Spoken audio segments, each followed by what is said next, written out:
Welcome this evening. Thank you so much for joining us tonight. I'm Emily Chadwick, Chair of Portsmouth Smart Growth. For those of you that don't know, Portsmouth Smart Growth is an all volunteer-led nonprofit that presents ideas and encourages discussion around planning issues in Portsmouth and the Seacoast. Our goal is to support a vibrant, sustainable, livable, and walkable community. All of our events are free and open to the public. We are especially excited tonight to bring our speaker, Ellen Dunham-Jones, who is a professor of architecture and directs the urban design degree at the Georgia Institute of Technology. She's been voted one of the world's 100 most influential urbanists by Planetizen and hosts the Redesigning Cities podcast. She's the author most recently of case studies in Retrofitting Suburbia, urban design strategies for urgent challenges. We highly encourage you to submit questions and interact with one another using the Zoom chat feature. It's a great way to ask questions and converse with the fellow participants and attendees while the presentation is going on, and bring up questions and thoughts that are coming up for you during the presentation. So we strongly recommend taking advantage of that. I will be joined by Sarah Reitzman, the Executive Director of the Workforce Housing Coalition of the Greater Seacoast, to present your questions to Ellen after the presentation and to discuss some of the specific local challenges that we face. And we'll be drawing on questions from the chat and questions that you put into the chat to add to that discussion. You can find out more information about Portsmouth Smart Growth, watch our videos, and make donations at portsmouthsmartgrowth.org. We post videos of all of our events, which we also make free and available to the public. So we highly encourage you to go check out our website and check out any previous events that we've had as well. We rely on the generosity of our sponsors and your donations to host national thought leaders like Ellen Dunham-Jones.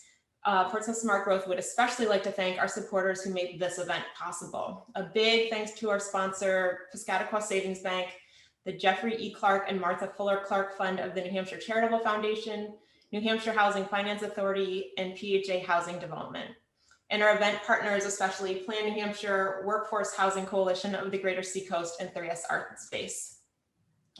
Tonight, we'll take a look at how the sprawling infrastructure of the 20th century, such as malls, big box stores, office parks, and oversized parking lots, can be retrofitted innovatively to address big 21st century challenges, such as creating more housing options, reducing auto dependence, improving public health, increasing water and energy resilience, and attracting and retaining young people while supporting aging in place.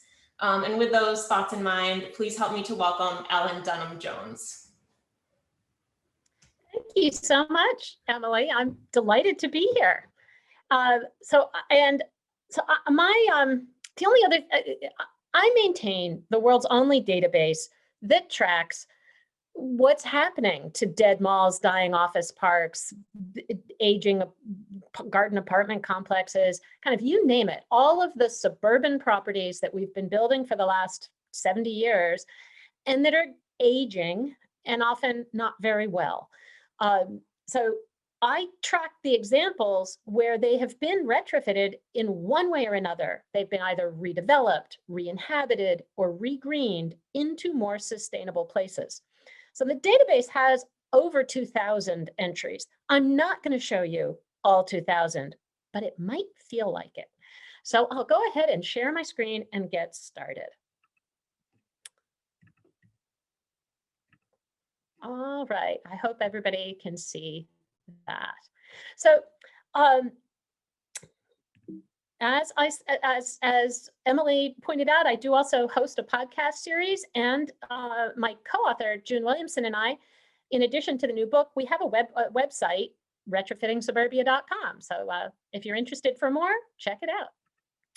So the new book builds, we had another book about 12 years ago, but we felt compelled to write a new book because the retrofits were getting more and more ambitious and taking on bigger and bigger challenges that the suburbs were never designed for.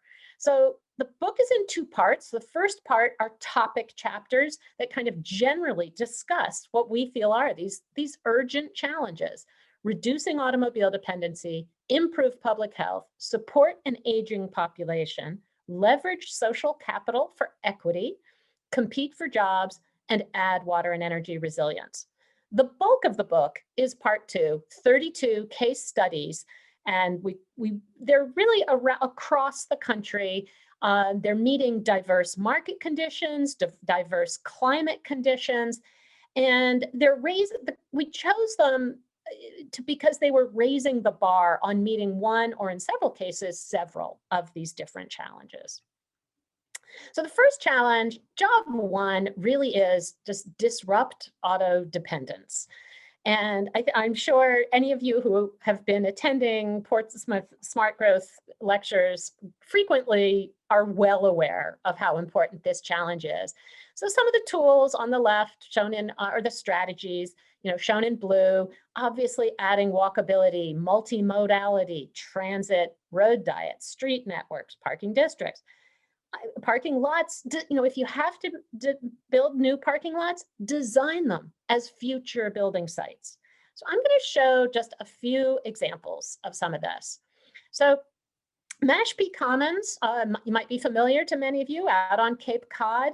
It's not that far away, and it's really one of the very, very first sort of suburban retrofits. It was a family-owned strip mall with an enormous parking lot that over 20, 25 years, bit by bit, the property owners sort of built urbanism, but very incrementally, because it was completely illegal.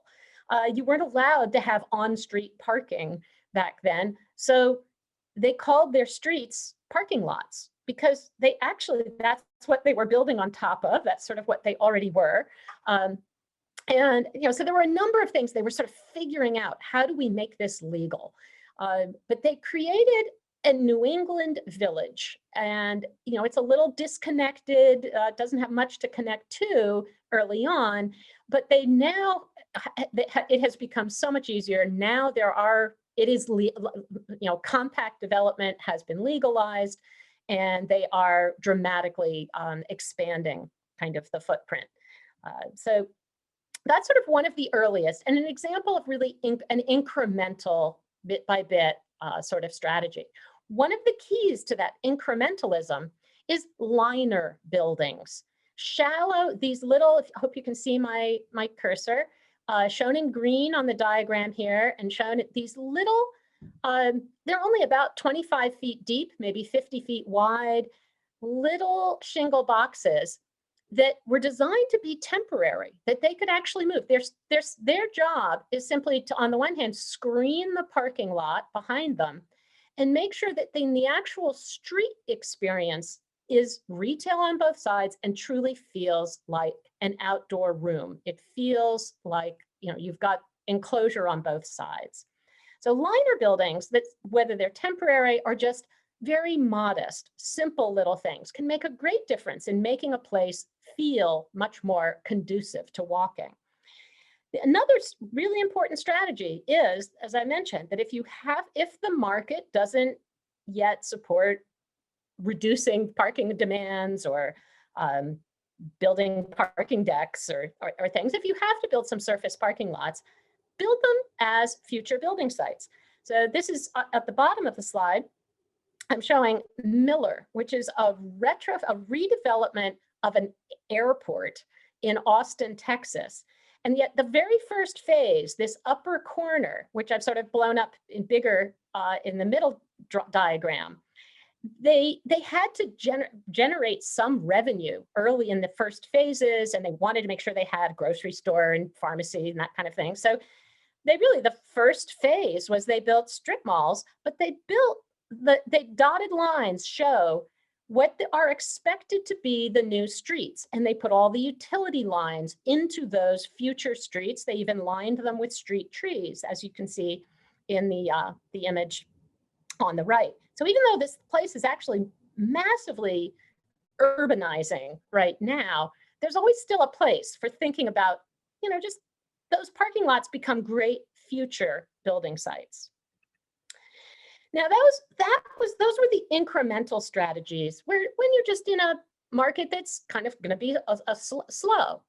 I wanted to also show what's happening in a really hot market.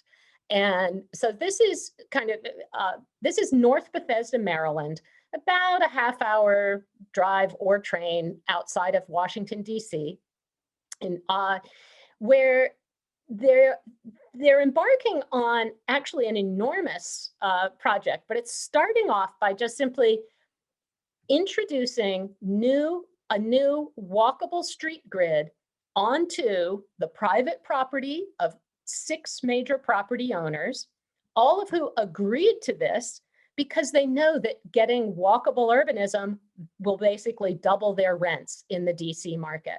So all of the dotted lines on this map on the left, all those dotted lines are new streets that are being built and mostly paid for, some by the county, but also largely by those property owners. In exchange, they get to significantly densify. So the first piece of it is a 30-acre strip mall, and shown in the blue oval, and shown then over on the right, you see the before, and then below, you see the after. Now they're still putting in the office along that is fronting on the highway, because the highway itself, Rockville Pike, is currently a pretty nasty, unwalkable highway. But the county is in the process of planning a major road diet. They're going to go down from its 8 to 10 lanes down to 6, put bus rapid transit in the middle for a very, hopefully for an entire, so almost 20 miles. But that will also, they do have metro stations as well, and it's just to increase access to all of that transit. So while they're doing this, so here's that blue oval, again, is that little 30-acre piece. But this is the first phase now of this whole thing is 4-mile long conversion of very sprawling corridor into a corridor city. So they're combining, I think, regional scale planning with also terrific attention to walkability at the scale of just rewarding the pedestrian eye. Very nicely detailed buildings and storefronts, lots of shade, lots of seating, very, very welcoming to the pedestrian. So that's putting in an entire new street network into sprawl is possible in a really strong market. Another more strategy sort of though is to do things like this one, where it's inserting a smaller street grid into the super blocks, in this case, of an office park. So this one is down in Austin, Texas, where on the right, you can see the existing B streets are sort of wide, typical suburban office park wide streets. They've now been re-landscaped, but that's really where all the parking decks and now a lot of the big floor plate office buildings are going. But in the middle of those blocks, they inserted these very, very walkable streets with that now are really helping to attract the millennials and the next generation and things. So this was a former IBM research campus back in the 60s through the 80s. This is where the Selectric typewriter was designed and manufactured, the high tech of its day. And now the first step was to build some walkable streets and really create urbanism. And then later they came in, and it's just with a lot more housing. And now they're attracting tons of more big office. But it's getting that walkability was absolutely key. A more modest but incredibly impactful strategy is not necessarily putting in a whole street network, but just a road diet. So this is an example about 2 hours outside of Los Angeles, the Boulevard in Lancaster, California. This was their main street. You can see the before image on the left. They'd been losing shops and businesses to the mall for decades. Mostly they had a couple antique stores, but not much else.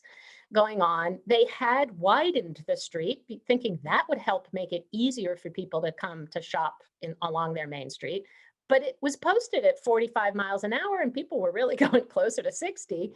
Uh, and it just meant people could speed through downtown even faster. So when they put it on a diet, they went from 4 travel lanes plus the turn lane, so it was 5 lanes, down to 2 travel lanes with the parking in the middle, in between street trees and street lights. So, and they reduced the speed limit to 20. There's a saying, 20 is plenty. You're much less likely to get killed being hit by a car at 20 miles an hour. If you're trying to make a place walkable and vibrant and full of pedestrians, you have to reduce the speeds. So you might think this would be a disaster. They've reduced the amount of lanes and they've reduced the speed. But in fact, it works beautifully. When at high speeds, cars have to be really far apart.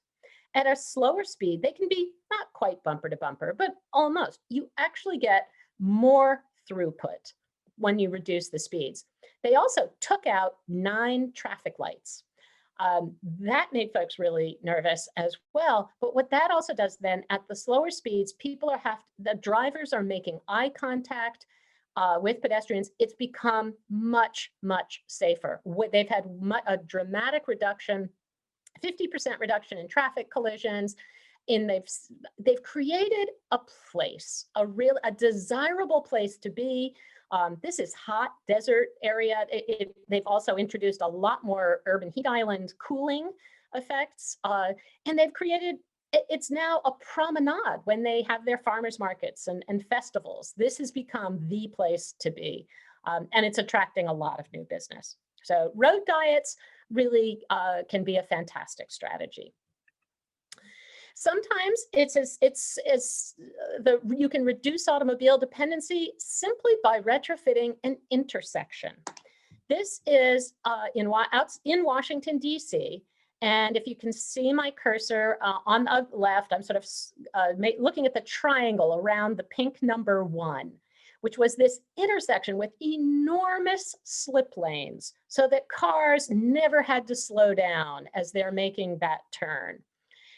And yet, there's a big residential neighborhood here. There happens to be a metro station that most of those residents can't get to because you've made this really unsafe intersection. So the DC chief planner said, I want that intersection made back into a more or less 90-degree intersection. And I want to recover all that publicly owned land, and which we will then give to developers who will build affordable housing. And that's essentially really what has happened. So now there's a new affordable retail with the Walmart, but with housing up above. It's a LEED Gold Walmart. There's a lot of new housing coming in, and where they're taking down a few old 1940s apartments, they're providing 100% replacement units at the same rent. And it all really just centered on updating that intersection to be more safer and more walkable. So that gets also to the next challenge, which is improving public health and clearly adding walkability, getting people active walking, making it safer for people to walk, and reducing stress become really, really important strategies to do this. And these are the same strategies that a lot of us in urbanism have been talking about pre-COVID, because in fact, they're just as valuable post-COVID. There's very clear correlations between the same kinds of vulnerabilities that people living in neighborhoods that are unhealthy to walk, they can't walk, they're stressful, they're unsafe, tend to develop the diseases that also exacerbate their getting infected with COVID-19.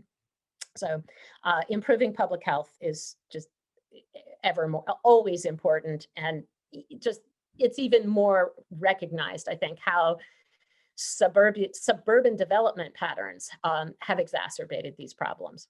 Now, on the one hand, some of that improving public health has just been bringing more health to neighborhoods where people live by re-inhabiting malls with medical clinics.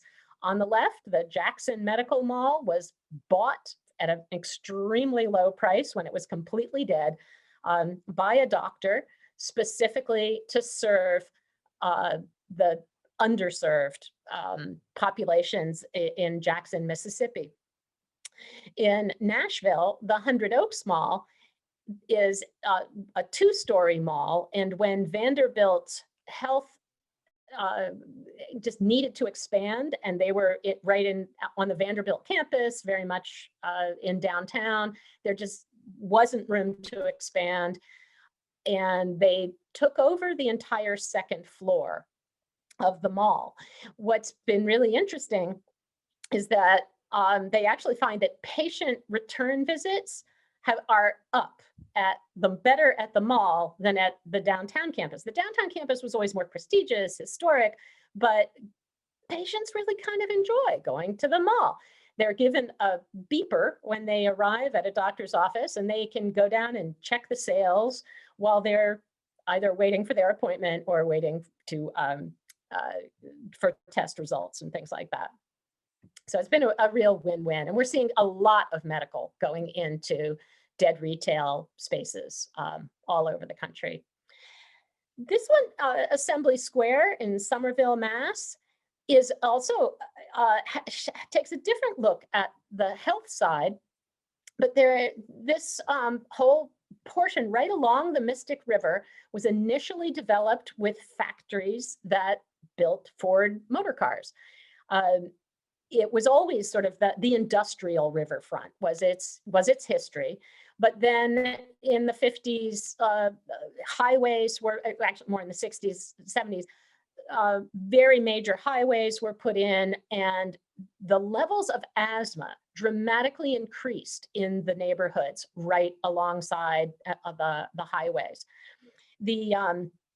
At a certain point, the old factory was turned into a mall. There was some big box brought in. IKEA was about to move in and had been given, the city had rezoned the industrial land to allow an IKEA, but a group formed that said that, it filed a lawsuit claiming this is not the highest and best use of this land, and that's zoning is enabled by highest and best use.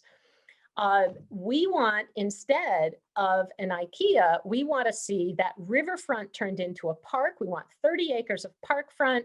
We want 30 million in property tax jobs, and we want 30,000 new jobs on this site. And it has the capacity for it, especially because it had a tea station. The Boston Tea went along through the site. It just had never stopped there. And today there is the tea stop there, and you can see it in that lower middle image. This has been dramatically built up. They haven't quite met all of their 30-30-30s. The lawsuit never was, it was sort of dropped at a certain point, but it had served its purpose, and especially because the new mayor has asthma, and absolutely resonated with this idea that we have to just start making we're going to change Somerville's reputation from Slummerville to really becoming a much healthier community. Another aspect of health that the pandemic has certainly made even more visible, but was visible before the pandemic, is that back in 2017, our current Surgeon General was then the interim Surgeon General, Vivek Murthy, declared the US in a loneliness epidemic. For the folks who are really severely affected, it's the equivalent of smoking 15 cigarettes a day. It especially impacts the elderly and teenagers, and it especially is prevalent in suburbia. It's essentially the populations that can't drive in the suburbs is where you really especially see this. Although it's also people who can drive are getting very affected. And in fact, the developer of this project is Eden's. They are one of the nation's largest owners of grocery anchored strip malls.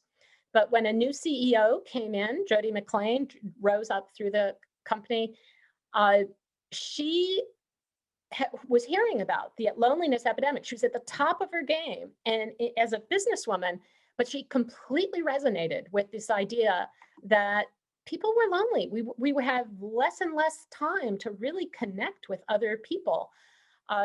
We have less discretionary income, even though, and less time. So she said, I want to, the future might not be that bright for grocery anchored strip malls. I want to explore what a place that at least is designed to enable people to overcome loneliness. And so this is the project, the Mosaic District in Northern Virginia, again, about 20 miles outside of DC. It was a cinemaplex. It actually was a drive-in movie theater even before it became a cinemaplex in the 80s. It's been redeveloped as a mixed-use town center, and even the biggest buildings are all lined with boutique, fine-grained retail at the ground, in this case, and then 2 layers of parking, and then a Target store up on the top. And the Target store is doing great. It's one of the top performing in the DC area. So these streets are incredibly sort of lively, always lots of seating, really welcoming people to sit. And then they have the 1-acre town green. It's AstroTurf. It's not, it's fake and phony, but actually a lot of people are learning to love AstroTurf. And they built a new movie theater, and they put a big LED screen on facing the green, so that they do yoga classes in the morning. They'll do stuff for office workers in midday. They'll show every local sports team in the evening. They'll do movie nights.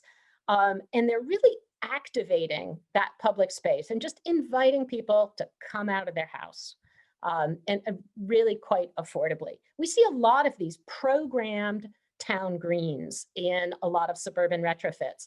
Most folks in the suburbs, there's generally plenty of leafy green areas around them. They don't really need the access to nature in a park as much as they need access to the community. So a lot of different ways that that retrofits are addressing public health. And this then ties in as well into support an aging population. We're all aging, obviously, but the country as a whole is certainly aging. And there are a lot of different strategies. It's really important to, the suburbs were always kind of designed for the young family. And yet now, over 70% of households in the suburbs do not have children in them. They have mostly a lot of aging baby boomers who loved the suburbs while they were raising their kids and loved the privacy. But now that they're maybe retired, suddenly they want to stay in that same community, but they're really getting pretty lonely and they don't really want to mow the lawn anymore. So allowing missing middle is really important. Kinds of housing, sort of smaller scale, so seniors can downsize and stay in their neighborhoods. Accessory dwelling units is really important strategy as well. And just doing everything possible to, again, encourage more interaction. We need to do a much better job of planning senior care as essential social infrastructure. And one of the ways we can do that is simply by integrating senior housing into walkable neighborhoods. That senior housing complex with lovely landscaping, but that's off on its own and only connected by a shuttle bus once in a while that takes folks to the mall is not what most people are looking for anymore. So here's an example of integrating senior housing, on the one hand, just doing a great retrofit, but integrating the senior housing right into the urbanism. So this was a small kind of just 10 acres, commercial, couple of different properties in the Burien, Washington. It's about 12 miles south of Seattle. And they were incorporated in when they were incorporated as a city, late 90s, they said, we want a town center. We need a downtown. So the first thing they did was they put their street, they did a lot of streetscaping, and they did a road diet on one of their main streets, went down from 4 to 2 to try to rebuild their downtown. That was the first step. Then they partnered with private developers who built some housing, and they built a new library, city hall, put in this new street grid that actually starting to really connect there, and built a big green park. It's not really that big, but built a green park in the middle. Then their development paused for a while because everything got caught in the recession.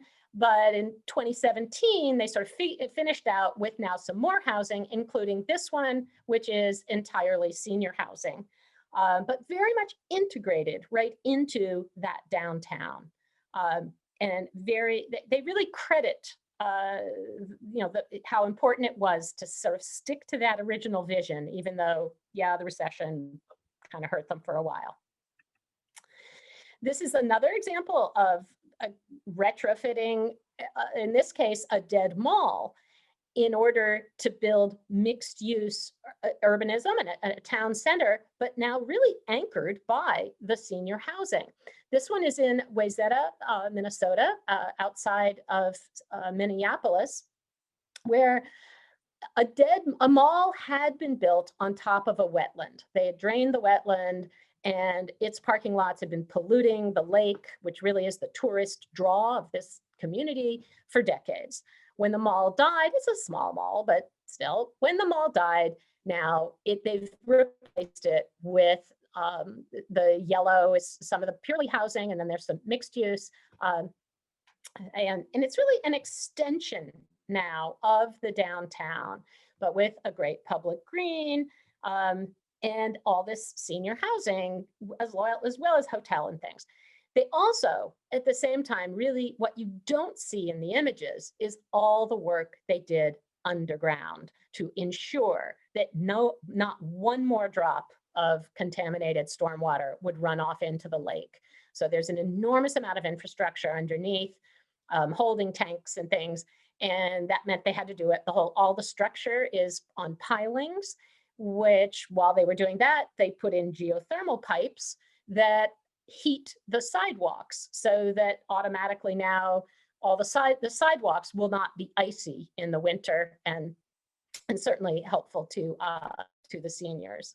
So really, it's a great project, but the only sort of downside of this one is this is expensive. This is really, it sold out even before construction had barely started, huge demand, but this is very affluent. This is senior housing for affluent folks. And, but nearby, also in Minnesota, here's a Days Inn motel that has now been converted into Maple Hill Senior Living. And it happens to be right on an out parcel of an existing mall that's had a whole lot of green infrastructure improvements made. But so the seniors can go do their walking, do their shopping at the mall. Here's just a small office building in Maryland that has been turned into co-housing, most of whose residents are seniors. And again, really just someone kind of having a vision and being able to carry that through, seeing the opportunities. So much more affordable versions. But as I said, the missing middle piece is also really important to help folks who are downsizing kind of stay in their neighborhood. This is Cottages on Green in East Greenwich, Rhode Island, where the site was a former auto body repair shop, just sort of one block off Main Street. And the city council agreed they wanted some affordable housing. And so the original proposal was for a double loaded big honker of a building just plopped onto the site. Then they hired one of my former students who gave them a cottage court instead. And so this is 15 units on 1 acre. That's pretty high density, but that's what helps keep the costs down, makes it affordable. And it's not that every unit is subsidized, but it's what it also does that is so important, though, is how it meets the street. Now the scale of individual houses it makes an absolutely graceful transition into that neighborhood, and none of the neighbors have complained, whereas the first proposal was absolutely unacceptable to most of the neighbors. So some of that also gets into these issues of equity and social capital. The suburbs, that 50 stereotype that the suburbs are all white and all families with young kids, and none of that is true anymore at all. But there's tremendous diversity of uses, of people, of ages, everything you can imagine. There's tremendous diversity in the suburbs, but the suburbs remain highly segregated from each other. The rich suburbs are one, and the poor suburbs are generally spatially very, very separate. And even in those suburbs even within suburbs, there just aren't very many public spaces and gathering spaces to build social capital. And now that we've got basically the schools always sort of perform that function, but now that you have the majority of households not having kids in them, you have a lot of people looking for places to build community. So adding public spaces is incredibly important. At the same time, there's a tremendous need to build social infrastructure. Since 2005, more Americans in poverty have been living in the suburbs than have been living in inner cities. And some of that's just because more people in general are living in the majority of Americans are living in the suburbs, but it also just means the suburbs tend to lack the and nearly enough education and job training, childcare, family planning, local jobs, healthy food, affordable transportation. And often we can do that by just re-inhabiting some of those existing, mostly retail boxes. But it's also important to expand affordability by requiring some degree of inclusionary zoning, or allowing missing middle, replacement units, real estate transaction fees, some way of subsidizing to allow to get more income diversity as we're redeveloping.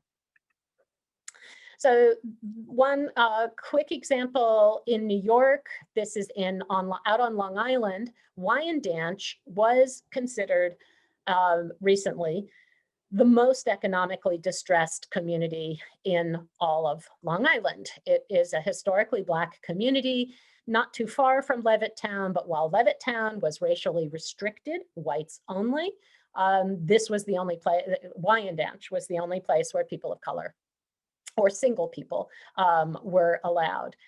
And yet it never had sewers. It just was always bypassed for investment for just decades and decades. But it had a train station. That was its kind of one asset, but it was a park and ride full of parking lots. The real story in this redevelopment is one of community engagement and building trust, just building alliances with so many different church groups, nonprofits, all sorts of different alliances that now have rebuilt the train station to be accessible on both sides, to creating a great new public space, a great jobs program. And this is just phase one. And so now, so this is a great example of investing in a distressed suburban community. But we also need to, as I said, work it the other way too. So this is another example. This is Willingboro. I mentioned Levittown earlier, and Levittown is certainly one of the stereotypes of the early suburbs. This was the second Levittown. It just wasn't called Levittown, but in New Jersey, more or less across the bridge from Philadelphia. And there you can just sort of barely see some of the little Levittown houses in the back, but this was their commercial strip. And it died, sort of, and so in the early 2000s, what they actually removed one building to put in a town green and then re-inhabited the rest of these former retail buildings with a library, a community college. There's now a medical supplies, sort of pharmacy building, some jobs, office, and they depaved a lot of that parking lot and put in swales. Since then, some more retail has come in, but they really created a great place, mostly by simply regreening and re-inhabiting. There's very little actual, now that has attracted now some new construction.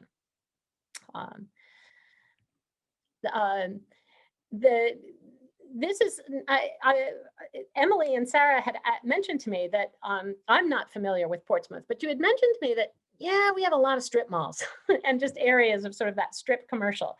So I'm kind of going to continue to talk about the sort of social capital and equity, but little emphasis on some strip mall retrofits here.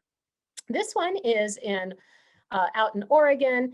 It was the before, it was not a bad, it wasn't in bad shape particularly, but was not, this was a classic strip mall, just your convenience shopping, zip in, zip out. But as the demographics were changing, you had more and more people don't have kids, they're eating out more. They want more restaurants. They're actually looking for more places to hang out. So the strip mall owners cut 2 holes in the L-shaped strip mall, put up this sort of roof, and that created the hangout space just within the strip mall. That now there's, inviting people to sort of stick around. This is now becomes what sociologists call the third place. If the first place is home, the second place is work, the third place is where you build community. And it might be a pub, it might be, having a coffee at the grocery store, out in the middle of the flowers display. But what it also did was it converted the back of what had always been the back of the strip mall became now a new front to the neighborhood. And yes, there's still the trucks go to the loading dock once in a while, but it's basically really just rethinking that simple basic box and making it so much more welcoming. Now, another example, local here in Atlanta, that has just been approved but not yet built, is again that dealing with those, recognizing fronts and backs and kind of shifting things around. So here's an aging strip mall. You can see the for space for lease sign here. So one side fronts onto a highway, and then the local road, this is the view below. It just gets the back, So now there's a beloved pet store and pet health clinic right at this end of the thrift store, of the strip mall. So they're keeping that, and that will still have its visibility and its frontage from the highway. But in their meantime, they're tearing the rest down and putting in housing that now will front and face the local street.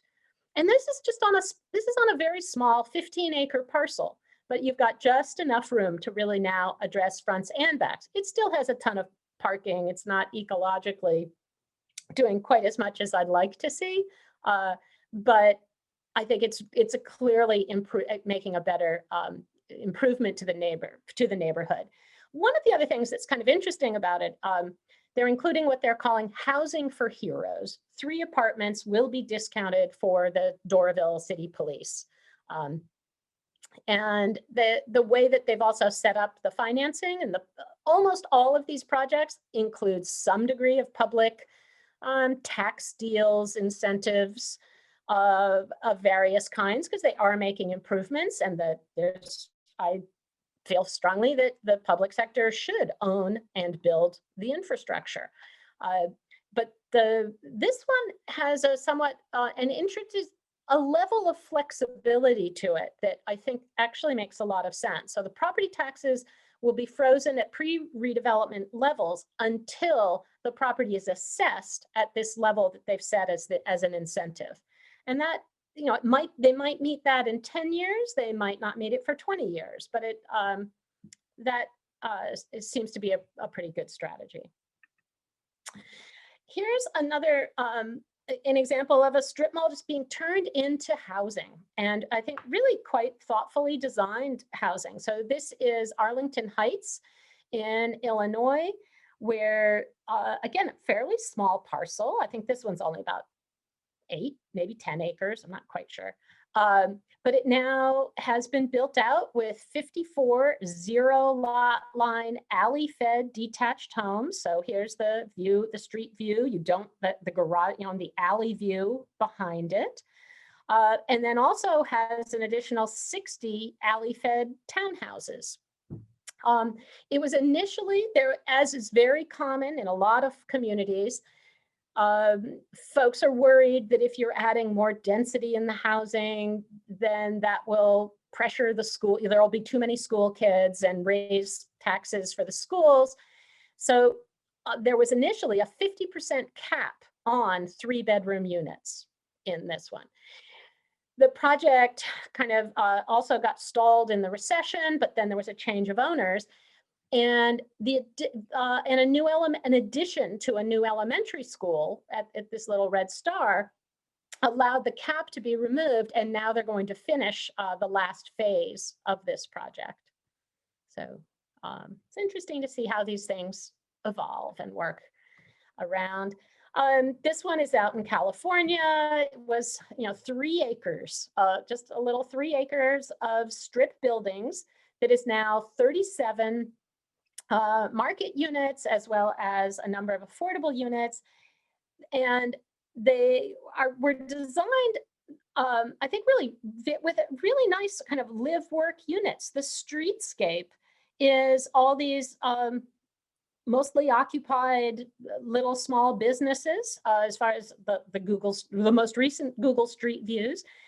What they also did, so that becomes a way of both, I think, bringing in, live work really does allow for that entrepreneurs to really, I think, make the most of their situations and become self-employed. And so it's the live work. This is a really great example, I think, of live work that is also now really helping to make the streets so much more walkable.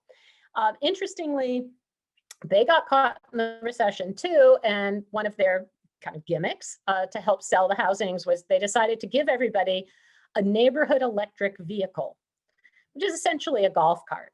But we're seeing quite a few more retrofits really designing for golf carts, putting in the multi-use paths and things, especially when around senior communities and things. But we're seeing, I think, part of the multi-mobility, the golf cart is playing a bigger and bigger role in suburban retrofits. Then finally, I wish there were even more examples like this one of re-greening the strip mall. This was a strip mall outside of Minneapolis, where, as you can see in the before photo in the middle here, not only had the strip mall failed, but so had the culverts underneath. The parking lot was perking. And so it happened to be on a major migratory bird route.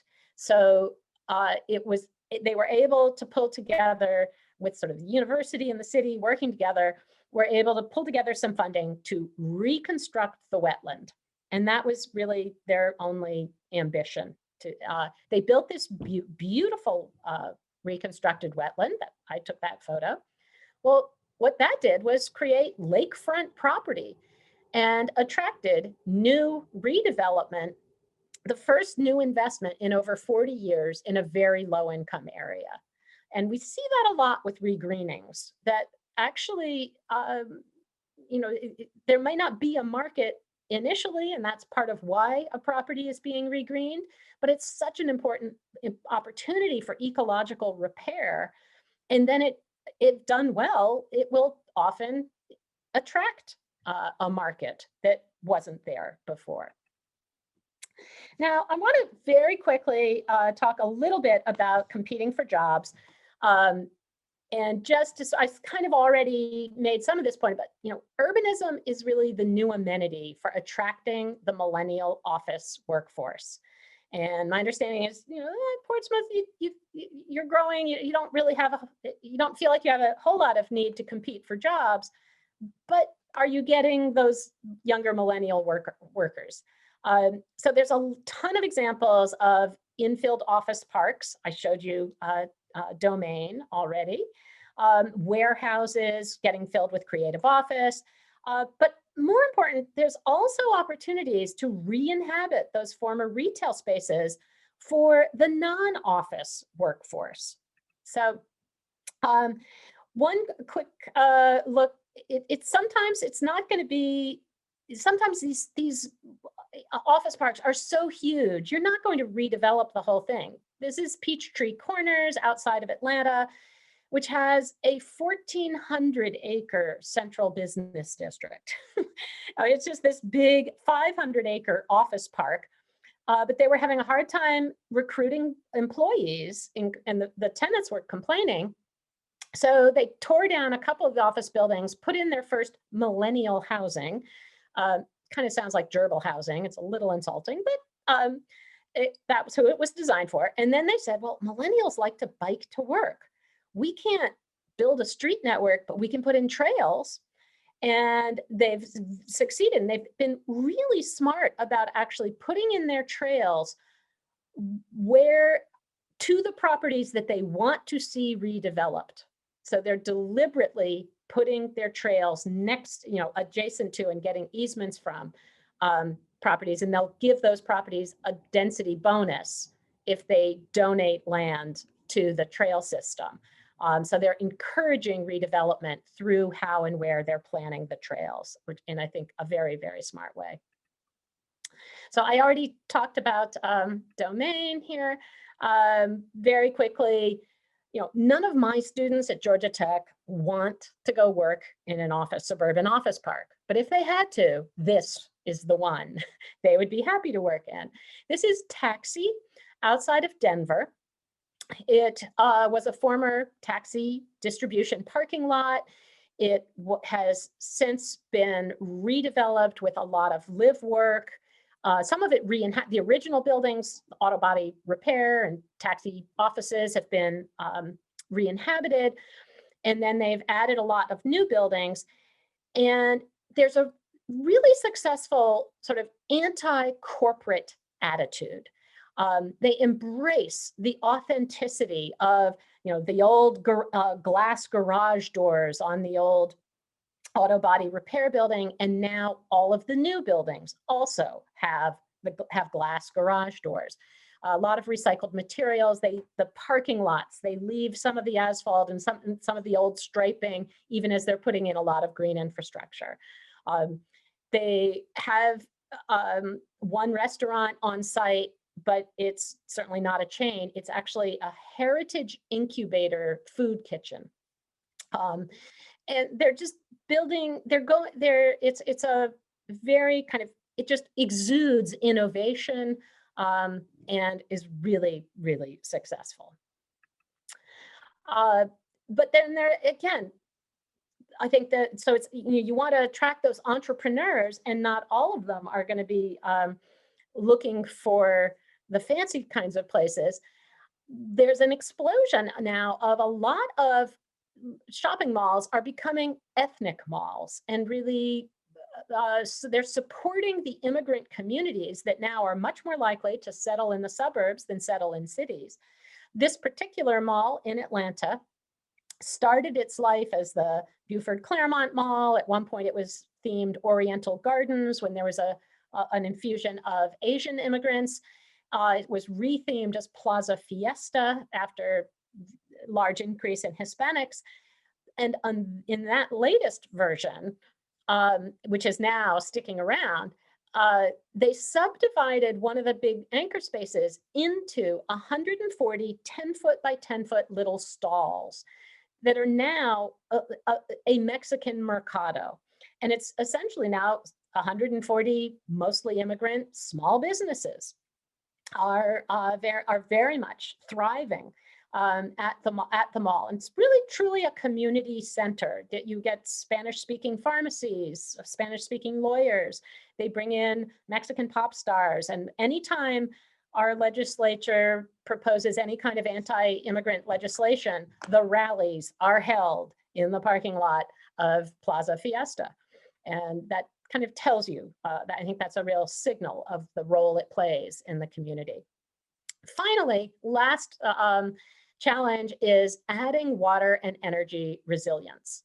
The suburbs were not designed with sustainability in mind. It just, nobody was talking about it back then. These images here of Philadelphia's streams before and after suburbanization still just make me cry and I think tell so much of the story of how we think of the suburbs as green and leafy and, oh, they must be ecologically good. No, lots of problems. And we are seeing more and more decarbonization through renewables. We're seeing a few projects with microgrids and kind of waste to energy. But in general, we're not seeing that much. It's so much easier if you're really trying to be energy efficient. It's a lot easier to build new than it is to retrofit an existing community. But we see a lot of retrofits really being able to make a big difference in water quality, in dealing with too little water, and in dealing with too much water. And every time you improve something to do with water, you're also reducing energy usage, because so much of our energy goes to the dissemination and pumping and distribution of water, and so much of our water goes to the production of energy. They're very, very interlinked. So again, lots of different strategies. I already showed Miller this airport, the retrofit, which essentially is new construction because, hey, it was an airport. And they are doing pretty amazing things. Austin Energy is, I think, the most progressive local energy department that I've seen. And so they have created a microgrid. Every home has been built to be solar ready. They've established a microgrid. They're doing really innovative things with battery storage. And then in their more commercial area, they have built a state-of-the-art combined heating and power plant.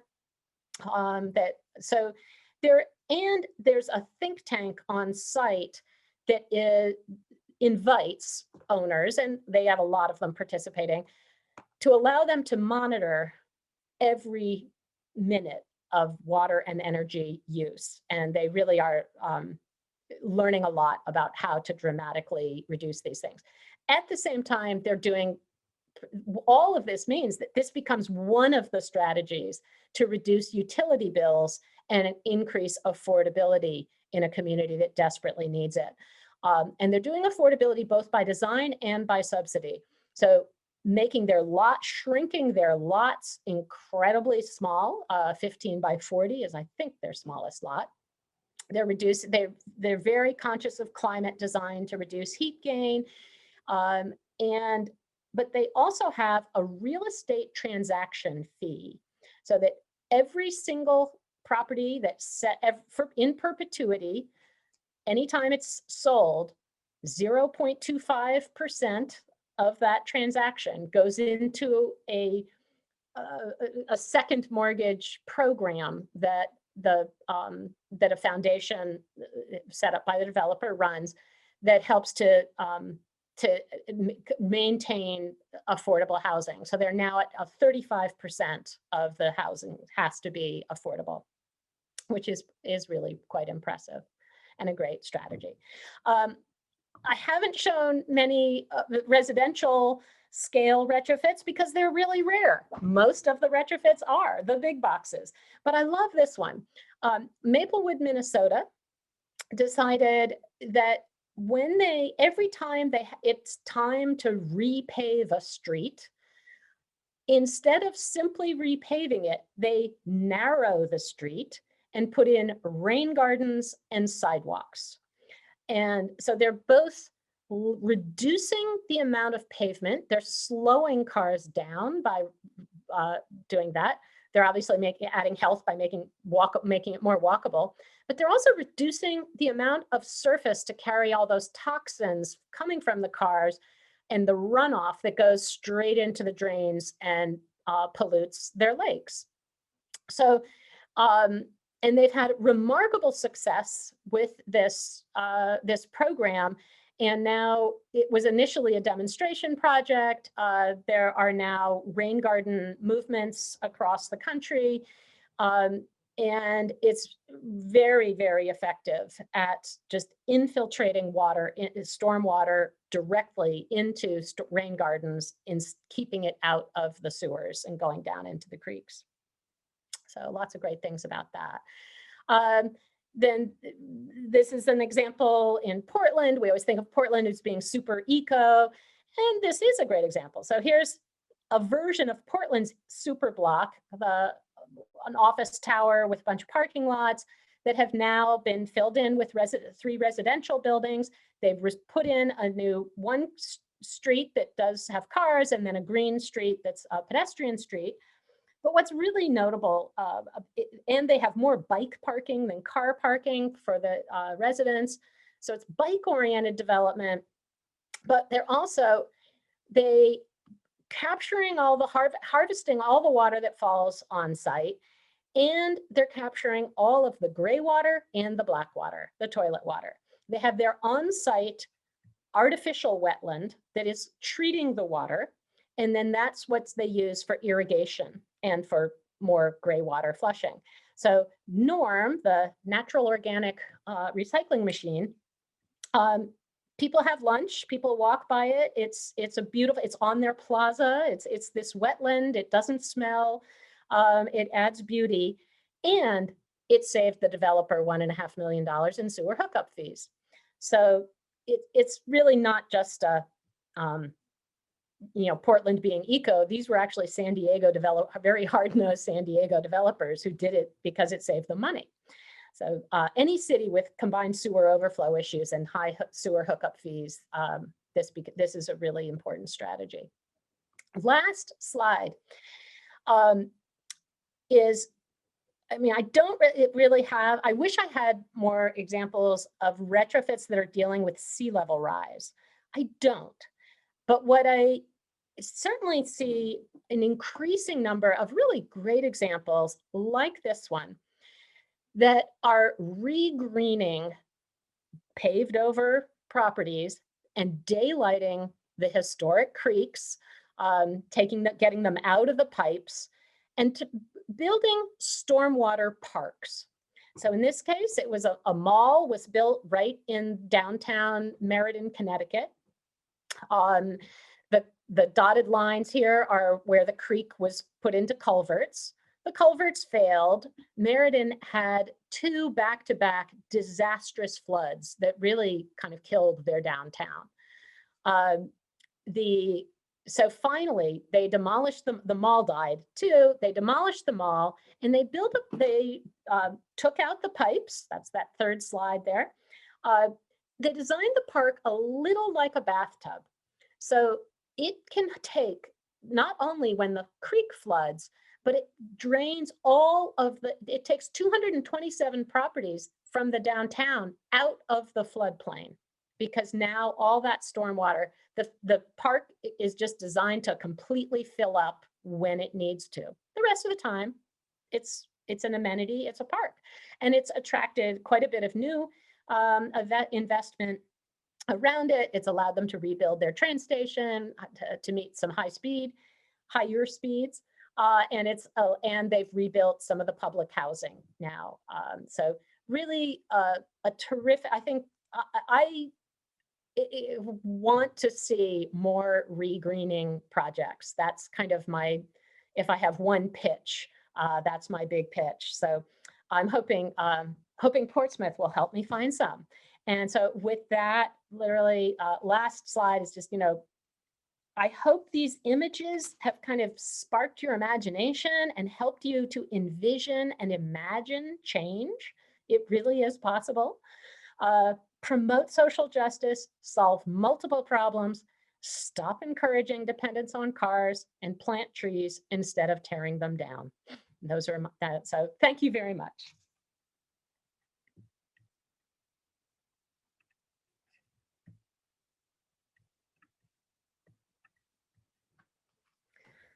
So I'll stop sharing.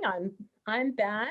Thank you so much, Ellen. That was an incredible presentation. I feel like each one of those projects could be a presentation unto itself, and I want to hear a whole presentation on each of those projects.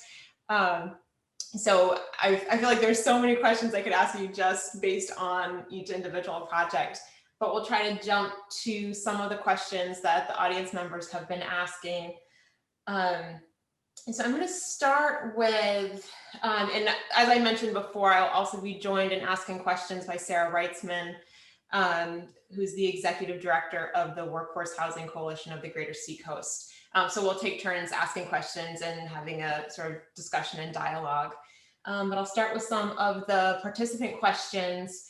And one of the interesting ones that I've been thinking a lot about too is on each of your slides for each project, you very kindly enumerated a number of different entities involved with the project.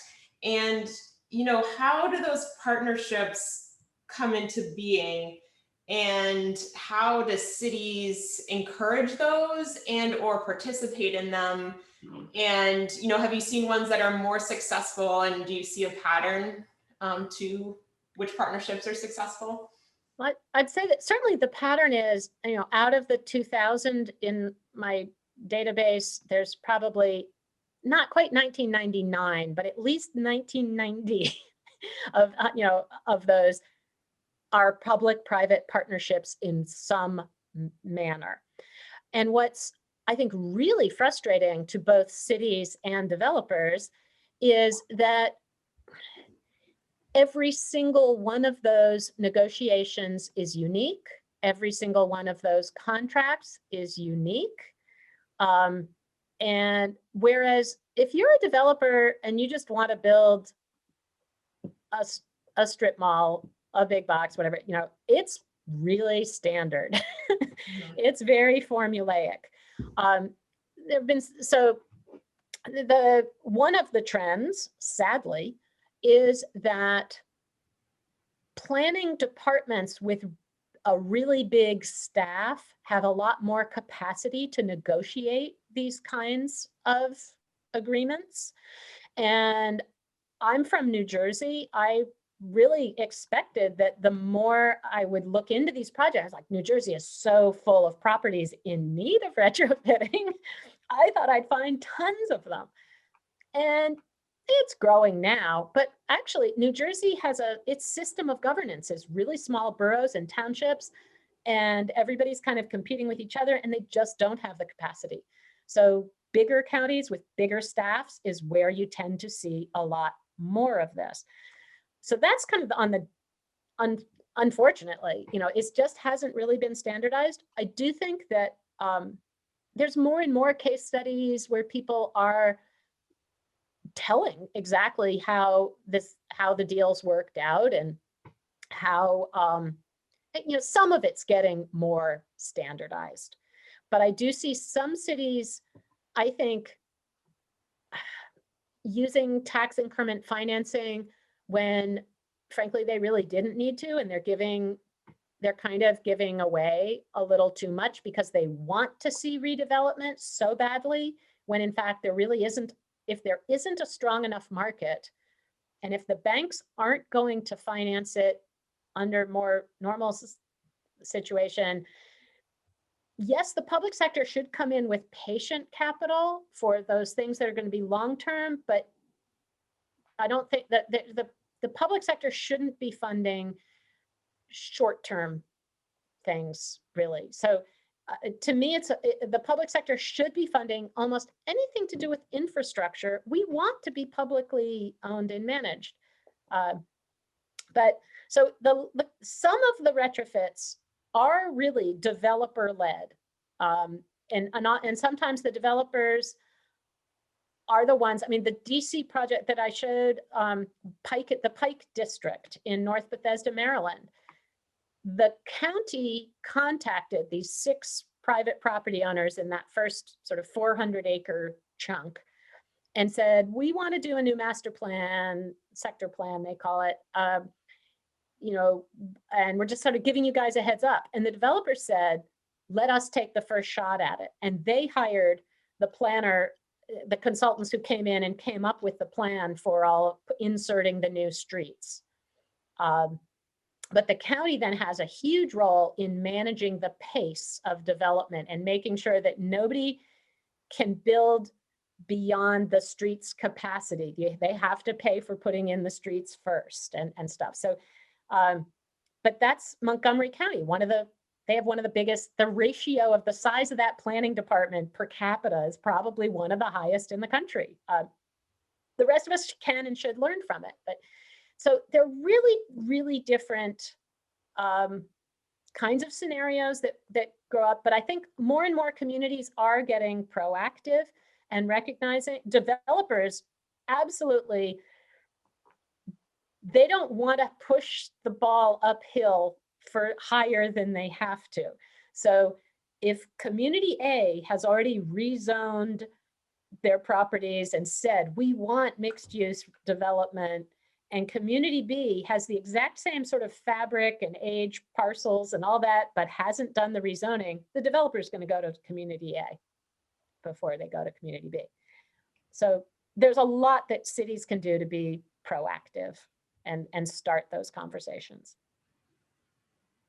Your point about the size of planning staff and municipal staff is really well taken, because in New Hampshire, there's lots of communities that either have a part-time staff person or no staff person if their planner is a consultant or a circuit rider. I'm going to connect it to a question that came in from Mike Keys, our friend in the Upper Valley, zooming in from probably Vermont.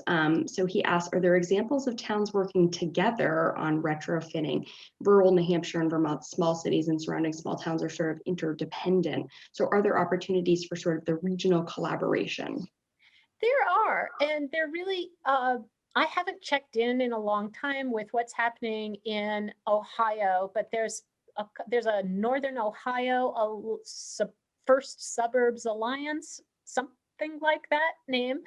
And there's also been some in Florida along one of the larger highways. They had something like at least 7 communities sort of working along Route 50. I don't know. I'm not sure if I have the route name correct, but so often it's either, it might be that it's along a highway or it's a group in the Florida case. In Ohio's case, it's more about having shared challenges and sort of saying, let's try to collaborate on both marketing for our area, planning for our area, and I think just kind of envisioning things. So, and, you know, get out of the competing roles. So, I mean, Minnesota was one of the first to actually have shared tax bases, so that you didn't have people sharing not competing for all the sales tax revenue and things. So I think there's some really important examples out there.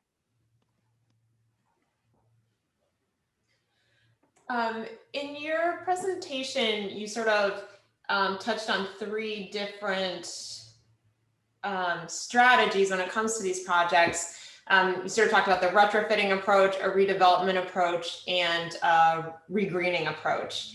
And with the retrofitting and the redevelopment, you can sort of see a financial incentive that would get developers and various partners interested. But I'm curious in some of the, and this is to tie into one of the participant questions, how do you make an argument to developers and communities for getting rid of paving and regreening spaces? And what could that process look like? Well, it's a great question. I love this question always. Now, but also I do want to one clarification. The terms that June and I use, we sort of say there's retrofitting has 3 strategies, and we say the re-inhabitation is that third one. We could have just said adaptive reuse, but we didn't want it to get confused. I don't know. We probably made it more confusing, but but the regreening, as I was explaining, I think with a couple of those very last slides, regreening tends to add tremendous, having park frontage or lake views, adding green space tends to increase property values. A well-designed park can increase adjacent property values 30% for almost and it kind of tapers down for about a quarter mile from a park. And I think a lot of these, the little town greens that I showed, and some of them aren't really green. As I said, the AstroTurf has become pretty popular. You see it in quite a lot of places. But in the regreenings, the small town greens, they're often only about 1 acre in size. And yet it's amazing how much that just creating a social place, a place for people to gather, it just transforms the ability for people to be able to form connections. And even whether they talk to each other, I mean, it's really interesting. Jody McLean is the CEO and president of Eden's, the company that did the Mosaic District, where I talked about the loneliness epidemic. And she is really interesting to talk to about, how she said, well, we've gotten it so that now people will come to the town green, but now I want to really try to figure out how do I get them to talk to each other. So they're, I'm bringing in more controversial art because maybe that'll get people sparking a conversation. And, how do I, it's really fun to watch, I think, what she's doing and how to try to do that. And a lot of places, it's almost a cliche to sort of say, well, you have the farmer's market, the yoga classes, the food truck Fridays or pick a day, whatever, but those things actually are very popular and they do bring people out. And so I don't know if I didn't really talk, so on the top, the topic was, sorry, the question was paying for regreenings. About 700 American cities have a combined sewer overflow problem, especially the older cities. I don't know if Portsmouth does, but in those cities, if they're under a consent decree, and most of them are from EPA, they're on the hook for millions of dollars constantly anytime there's an overflow. So a lot of the funding for stormwater parks in particular is coming. It's essentially how the city is going to meet its consent decree to stop sewer overflows, and so that's a source of funding that folks haven't really that often haven't quite tapped into. At one point I was invited by 8 mayors of suburbs ringing Cleveland, each of whom had a large dead property, most of them dead malls. And before I came, each one, when was asked, now seriously, what do you think is going to happen to that property? And they all said mixed use town center. Cleveland, Ohio is losing population. There is no way that all 8 of those, maybe one, but there's no way they were all going to become mixed use town centers. So it's just helping people recognize, when I brought up the idea that, look what regreening could actually do for you. Do you guys, any of you have a CSO problem? And suddenly the mayor's like, oh, there's money there. Yes. They lit up, and they just hadn't thought of that. And really thought about it. You can create so many great amenities with green space. So. Great. What I was wondering, and there was some conversation in the chat about some specific buildings or areas of opportunity, and I love that, and very understandably, that's sort of where my mind went to, was thinking about these specific places, these areas of opportunity. But I'm wondering about, where do we start, or where can we start when we're talking about a community that's resistant to zoning changes, or to see this sort of change or growth in their community? It was very much connected to a question that came from Jane, which is, what can a town do to initiate these types of projects? What exactly sort of stimulates or inspires rezoning in a thoughtful way, thinking about the future? Well, this will sound perhaps a little blunt or crass, but there's nothing like a dead mall to get the neighbors to suddenly say, do something. The same folks who had been resisting any kind of change are suddenly banging on the planning department's door saying, what have you got? And so on the one hand, having properties that are really, as they just begin to really decay, is in some ways helps a community kind of soften a little bit. A lot of folks, endless number, especially on the dead malls. Almost every community, there's going to be a group that are very nostalgic. They loved that mall. They had their high school prom at the mall. They just want a developer to come in and fix the mall. Come on, can't you do that? I think there's been enough headlines now on dead malls that maybe even the general population has started to realize no one's coming to fix your mall. That is simply not a viable option anymore. Some malls will survive, and the more malls that die, the better the chances for the survivors to actually do better. But so the change, there will be winners and losers and all of that, which makes it, of course, very complicated. But so one answer, part of your answer is, I think that is just helping communities really recognize that when it's time for a change, that change can be really positive. And that's what I try to show, with my slides. But I think the other piece of it is talking with folks. Most of the folks, I have tremendous respect for anyone who volunteers their time to serve on a local planning board. Those meetings are not fun. They're not, I bless all of you who do that important work. But most of the people who take on those positions are retired.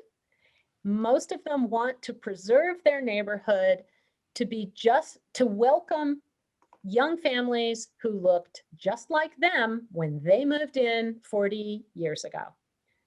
And I think it's, helping them understand actual demographic changes, and really that those families, it's not that they don't exist, but it's often by talking to them very personally and sort of saying, can your kids afford to live here?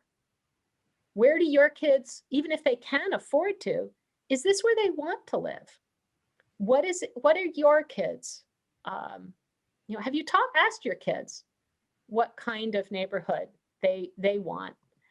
And so the personal touch here in Georgia, we have the head of our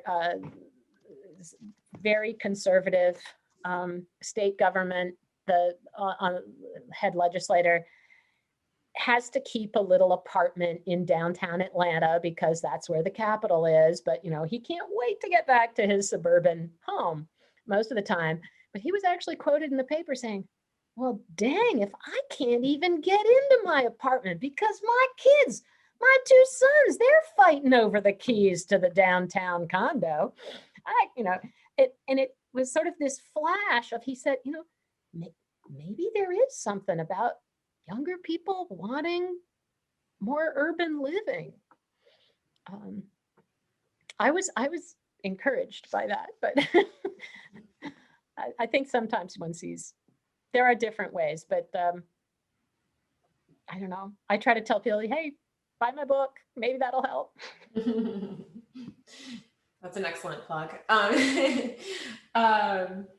We don't have, in this area particularly, we don't have a really robust public transit system. And so that's one of the challenges for us in densifying some of the suburban areas. How do people get there and what do they do once they're there? And I really appreciated some of the walkability examples you gave in your presentation.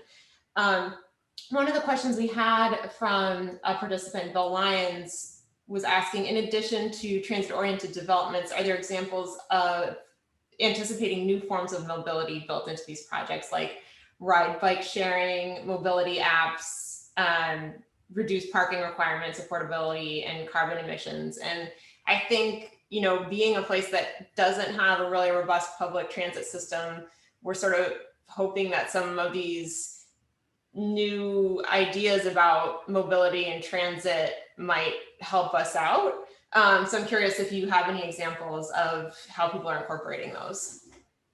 Absolutely. So, on the one hand, right now, most people are still, even the vaccinated folks, are still nervous about really sharing rides.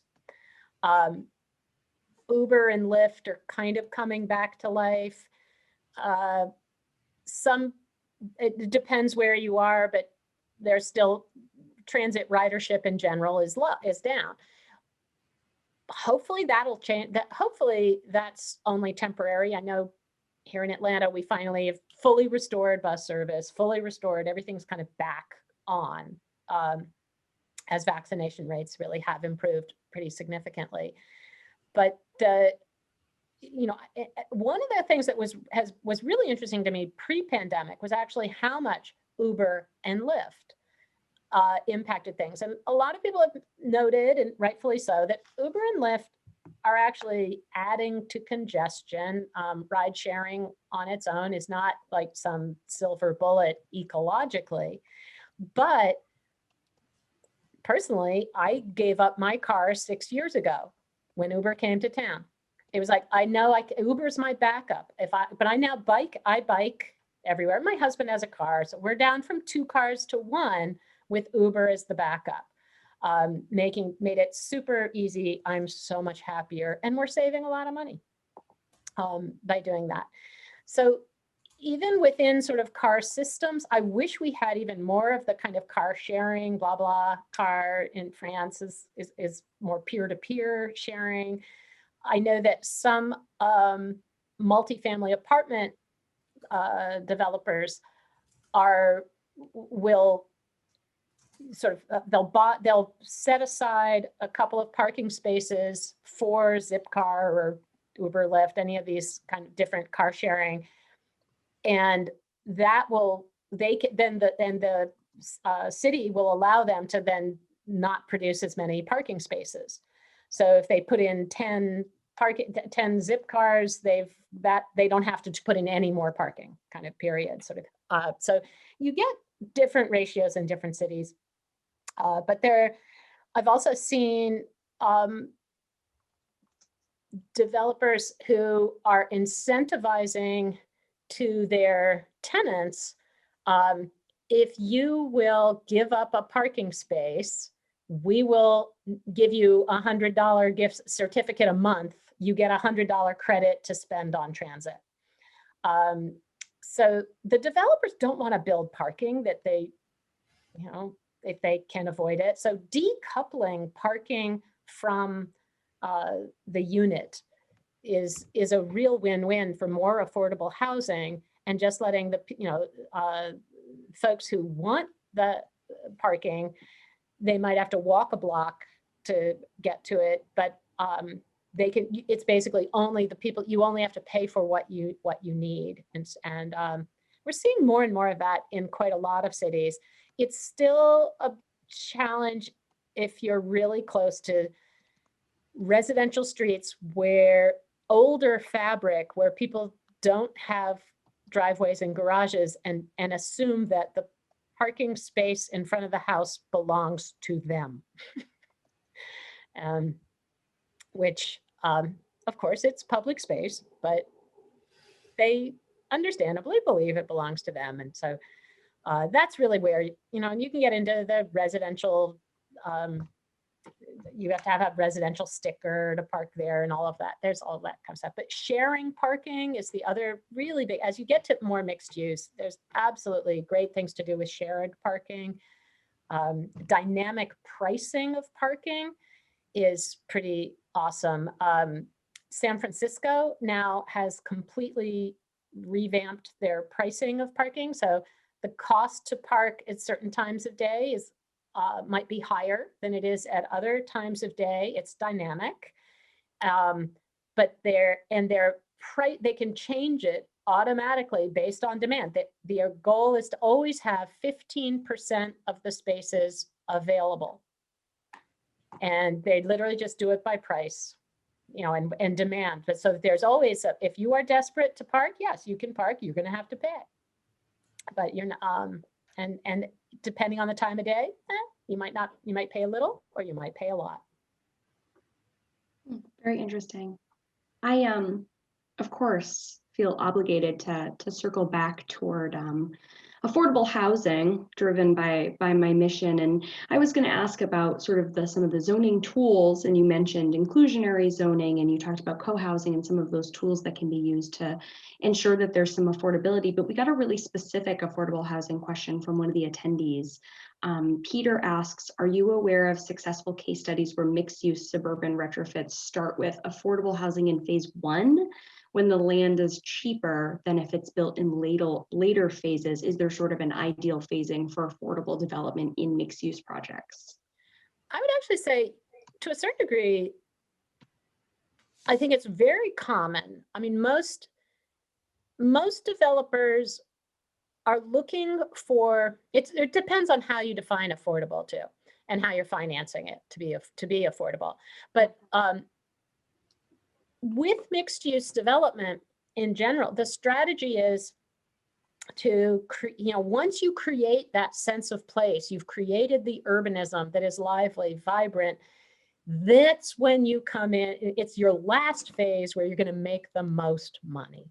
That's going to be your highest rent, whether it's office or residential or whatever it is, once you've really got the amenity. So the early phases are rarely the very high rent or first high sale, but the trick is still they have to be designed well enough, and you have to that they do create that attraction and that attractive sense of place.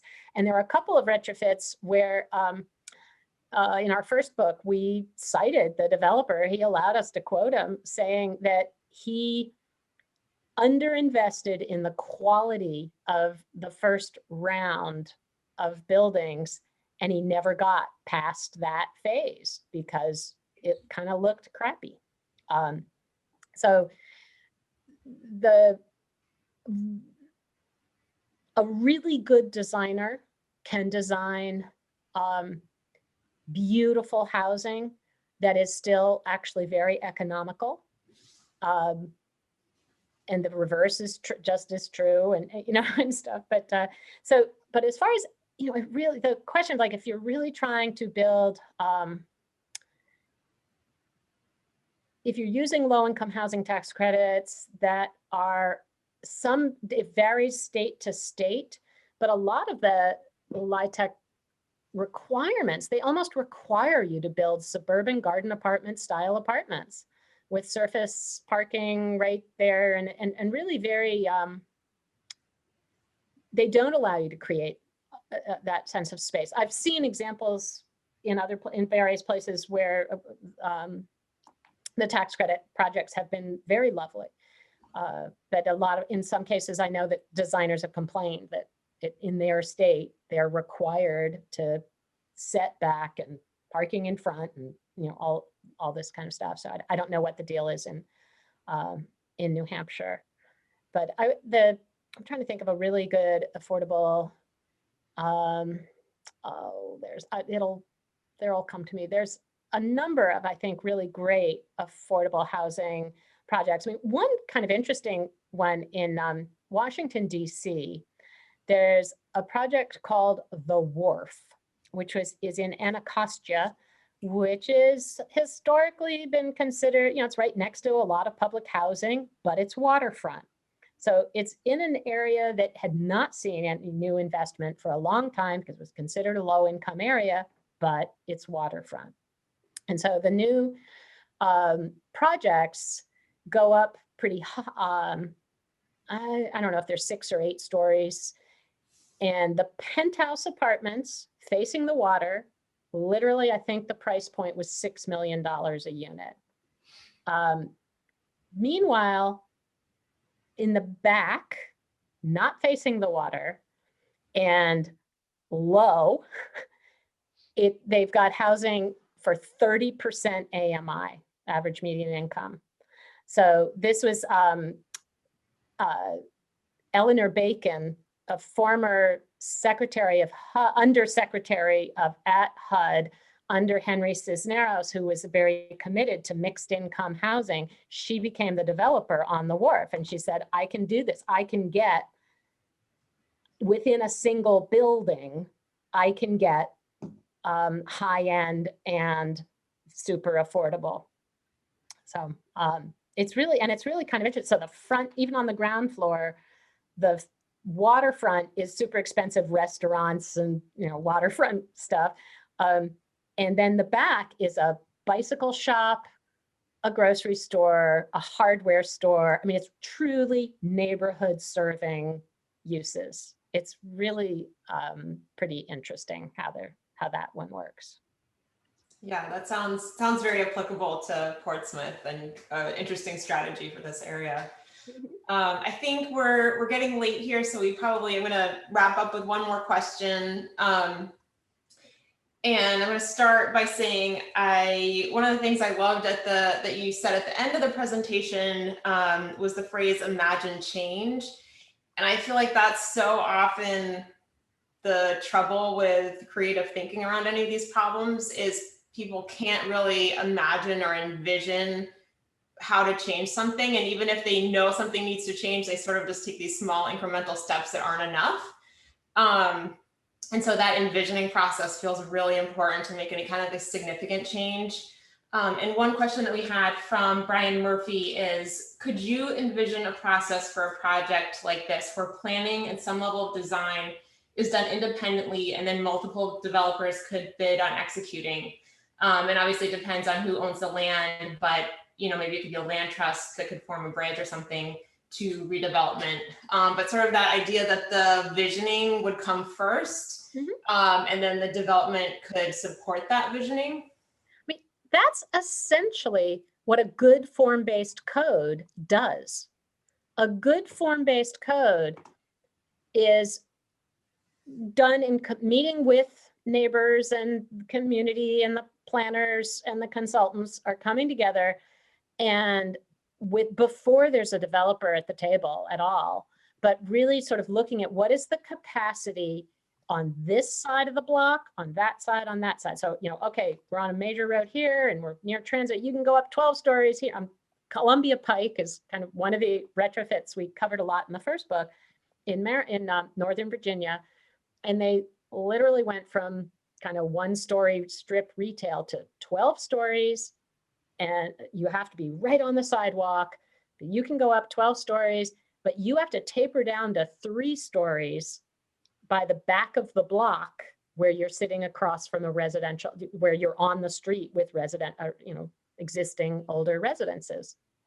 And so a good form-based code is not designing the style of the building, but it's designing the massing and the capacity, the number, the number of units, the number of cars, the amount of traffic, also the amenities, the amount of new parks, the amount of new shops. So a good form-based code is giving the community the kind of predictability that they deserve. But at the same time, what was really interesting about Columbia Pike, the code was adopted about 2003 or 4, and they were starting to get going. But during the recession, and you heard me mention several times, projects that stalled in the recession, Columbia Pike, 6 new 12-story buildings built during the recession along a 3.5-mile stretch of a suburban corridor that had one new project in the last 30 years. And in that that one project was a CVS that went through a year-long debate to get a brick facade on the CVS, whereas the form-based code, because it had been, the community had already approved it, they told developers, if you give us exactly what we've asked for in the form-based code, if you're not departing from that, we guarantee you will be permitted. I don't remember, it was like a 2-month process. I mean, it was like a really fast process and working. It's really been working quite remarkably. So the other process, I'm putting a little bit, as an academic, running an urban design program, every semester we do hypothetical projects, and we love to work with real communities. And every urban design professor I know is always sort of looking for, where's that site, where's that community? Because we want to teach our students how to do community engagement. We want to work with real partners on real places. This semester, my students worked on 2 dead mall sites in DeKalb County outside of Atlanta that we worked with 3 county commissioners, and they are now presenting the work to their constituents. And one of the malls just sold to a new developer, and they said, oh, the timing is perfect. We can give this to them. And at least we're not saying that what we designed is the be all end all, and we had multiple proposals for each site. So it gives a conversation. It equips the public sector with some principles and some examples to be able to show to a developer and say, we want you to respond. We want some of this. We want to see, we like these. Show us what you've got, but there's some real opportunity, steal whatever you want from this. Yeah, I think that's so valuable, because I think, when you're discussing something, people think they're on the same page, but then when you show actual examples, that's when the rubber meets the road and people decide if they like it or they don't like it. So it does feel like that's a really important part of the process. Absolutely. Well, thank you so much, Ellen. This was an incredible presentation, and there's just so much information here. I want to dive into all of it. And I know you said you have a website. I'm going to scroll back up to the top, or I'll let you say the name of the website to make sure I get it right. Retrofittingsuburbia.com.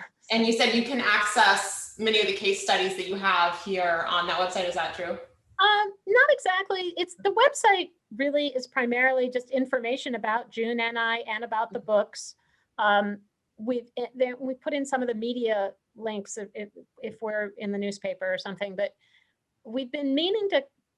One thing we hope to start populating it with some more stuff, but right now there's also an interactive map of all the substantially redeveloped mall projects, or substantially yet already retrofitted mall projects. So there's and that's my summer project, is to really continue populating that.